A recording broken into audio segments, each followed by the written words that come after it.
Drochaimsir an Gheimhridh, Athrú Aeráide. Ihe déalún a bhíonn.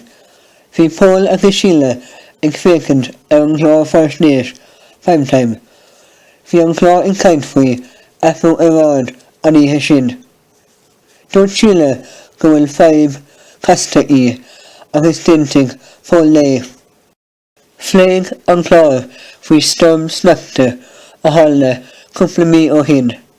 Bhí bheith bán sneachta an talamh. Hit an teocht go 8 céim faoin mhór-phointe. Phléasc pibáin I dtithe agus thosaigh uisce ag ligean tríd an tíleáil. Mar sin, bhí na ploméoí ag gobhadh go dtíon. Thosaigh costas áirithis ag méadú.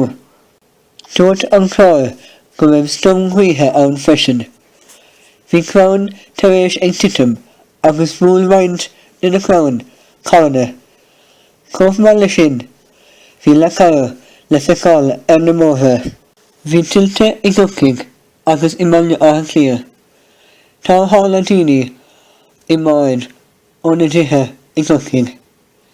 Bhí daoine sanatha ina gcáranna I mbaile átha clia de bharr na tiltte. Ar dhearra, dúirt an chlár go bhfuil Paul sa tre ósán. Bhí sin pléite faoin na chnapáin air atá ag leá. Dúirt Paul go bhfuil ardimphleacht I mbaol.